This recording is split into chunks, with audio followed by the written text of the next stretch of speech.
Hi, it's me. All right, let's look at the third sum. Okay, and what is it all about? Now, if you look at it, now the radius of the cylinder varies inversely as the square root of its height, given that the volume of the cylinder is constant in this case. Now, when the radius is 3.6, the height is 100 cm. What do they ask you? They want to find the height when its radius is 9 cm, the radius when the height is 8 cm, and you want to answer to one decimal place. Well, that's just making it easy for you, this part of it. Now, when you look at it, you see the word cylinder. Some common sense knowledge will strike you. Ooh. And what is that common sense knowledge? You said, all right, you said a radius inversely to the square root of h, and the volume is constant. Now you know that the formula, can you tell me what's the volume of a cylinder? Pi r squared h. If you don't know, it's still not too bad because we can still do the sum. But I would like to give you some background knowledge. The cylinder is pi r squared h is the volume. This is a constant. Alright? We bring the pi over r squared over h, v over pi. This is a constant, this is a constant. And we can take the constant divided by constant, you get a new constant, which is r squared h. Right? So, my dear friends, we said r squared, your k over h. If you want r, you find the square root of it. So you get a square root of k, you get another constant, let's put capital K, and this is h. Now, my dear friends, this is how we derived in a logical way. But even if we did not have all this information, it's okay, but you come with this, which is given. R is inversely proportional, that's why the square root goes down. But you know the birth of this formula, which I showed you very logically.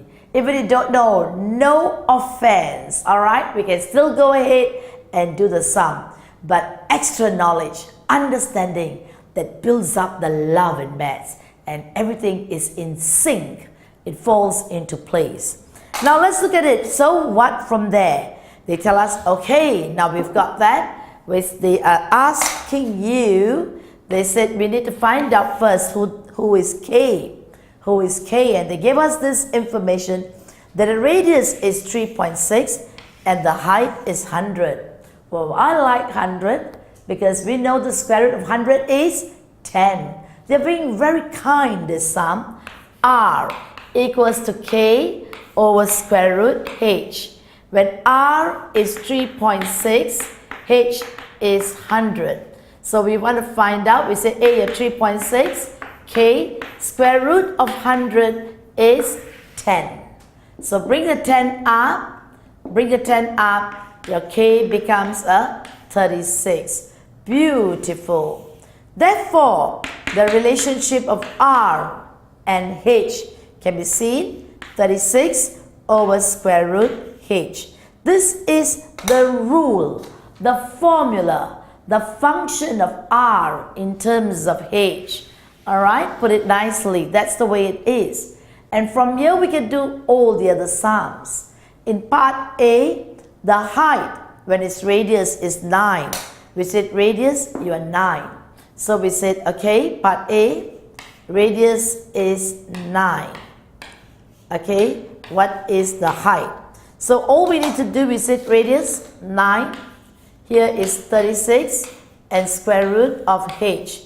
Bring the square root h up, alright, and 36 is here, 9, you throw it down, 36 divided by 9 is 4, square root h is 4, your h becomes 20, alright, look at it again, find the height when its radius is 9, this is r is 9, square root h goes up, 9 goes down, square root h is 4, you look at it, you divide, so you get a 16. So therefore, the height is 16 cm. Got it? Beautiful. Now, what about the radius? Second part of the sum. Find the radius when the height is 8 cm. So that's again, the height is 8 cm. What is the radius? Alright? Now, if you look at the height, you know that r is 36 over square root h. And your h is 8. Fit it in very easily. 36 r h is square root 8 and to 1 decimal place. Alright, so just look at the calculator. 36 divided by square root 8. And what do you get your answer? You get 12.7279.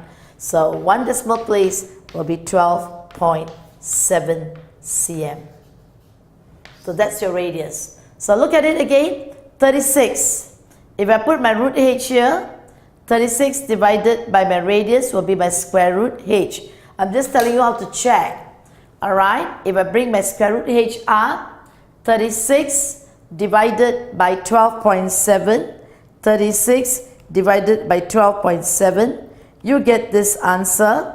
Alright, and that's your square root h. When you square it, you will get 8. Alright?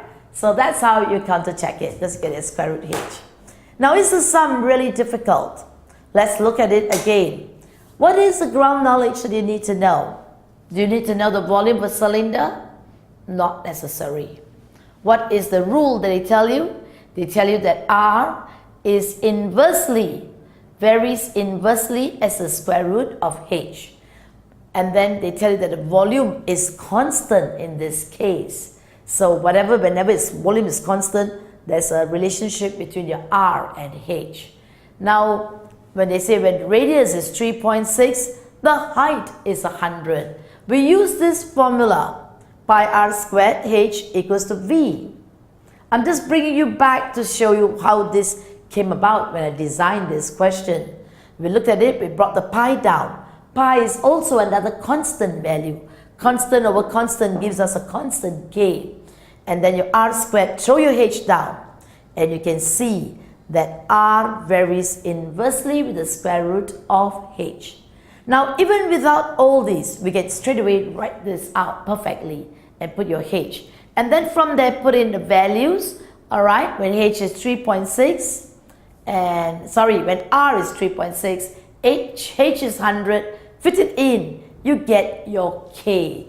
The purpose, the first part of the sum, is to get your k. Once you've got that, that's your rule, and you can do anything, whatever values of r and h, fit it in. Now when r is 9, just put it in, divide, your h is 4 squared, 16 cm. Now when h is 8, fit it in, beautifully, you've got that answer.